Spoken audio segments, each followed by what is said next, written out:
Jika aku lemah, maka aku kuat.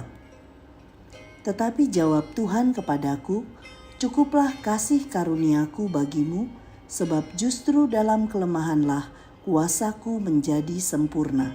Sebab itu, terlebih suka aku bermegah atas kelemahanku, supaya kuasa Kristus turun menaungi aku. 2 Korintus 2 ayat 9. Sahabat Iktus, semua orang memiliki sisi lemah dalam dirinya, atau setidaknya pernah mengalami kelemahan di sepanjang hidupnya. Tuhan mengizinkan kita mengalami situasi lemah, bahkan berada dalam keadaan tidak berdaya, supaya kita mencari pertolongan dan berlari hanya kepadanya.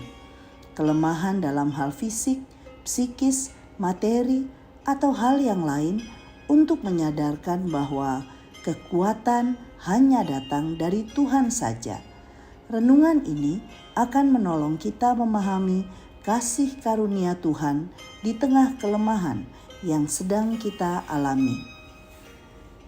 Hal yang sangat penting adalah kita harus mengenali kelemahan itu dan mengerti tujuan Tuhan atasnya.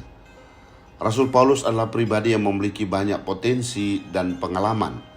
Namun Alkitab mencatat, ia pun mengalami banyak masalah yang menunjukkan kelemahannya. Ia pernah berada dalam siksaan, kesukaran, bahkan penganiayaan dan kesesakan oleh karena Kristus. Ayat 10. Yang luar biasa adalah pernyataan Paulus, sebab jika aku lemah, maka aku kuat.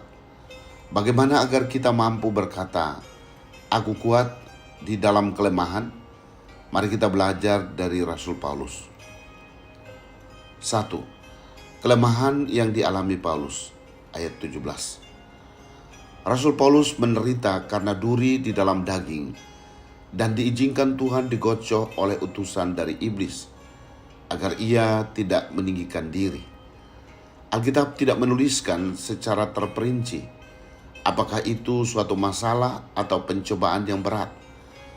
Dapat berarti rasa sakit jasmani karena serangan fisik, atau penyakit mata yang dideritanya, ataupun penghinaan yang dilontarkan kepadanya oleh rasul-rasul palsu.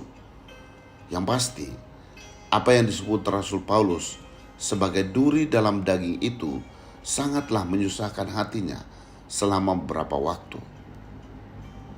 2. Sikap Paulus dalam kelemahan. Ayat 8. Rasul Paulus berdoa dengan sungguh supaya Allah mengangkat penderitaannya. Ia sudah 3 kali berseru kepada Tuhan supaya utusan iblis itu mundur daripadanya. Ayat 8. Dia berseru 3 kali kepada Tuhan. Berarti seringkali atau terus-menerus. Jadi apabila doa pertama dan kedua belum dijawab, ia terus bertekun dan bertahan sampai menerima jawaban dari Tuhan atas permohonannya. Tuhan mengizinkan kita mengalami keadaan lemah untuk mengajar kita bergantung hanya kepada Tuhan.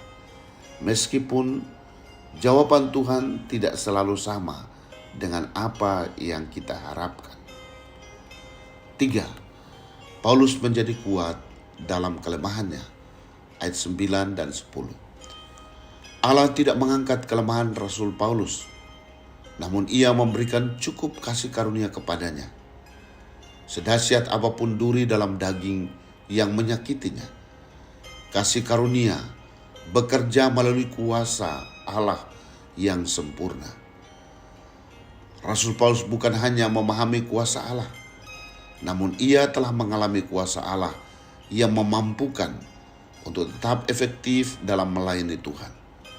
Kuasa Allah yang menjadikannya senang dan rela berada dalam kelemahan, sehingga ia dapat berkata, sebab jika aku lemah, maka aku kuat. Sahabat Iktus yang dikasihi Tuhan, supaya aku jangan meninggikan diri, apa kelemahan yang menjadi duri dalam dagingku? Sudahkah aku bertekun dalam doa untuk kelemahan yang aku alami? Hal apa yang dapat membuatku berkata, sebab jika aku lemah, aku kuat. Tuhan Yesus, terima kasih karena sudah menyadarkanku betapa lemahnya aku dalam menjalani hidup ini. Aku bersyukur karena duri dalam daging membuatku tidak menjadi sombong dan mengandalkan kekuatanku sendiri. Tiap-tiap hari, aku harus menantikan kasih karuniamu menaungi hidupku. Biarlah di dalam kelemahanku, kuasamu menjadi sempurna. Aku senang dan rela berada dalam kelemahan, karena dalam keterbatasanku, aku tetap efektif dalam melayanimu, hingga namamu Yesus dimuliakan dalam segenap hidupku. Amin. Yesuslah sumber kekuatanku.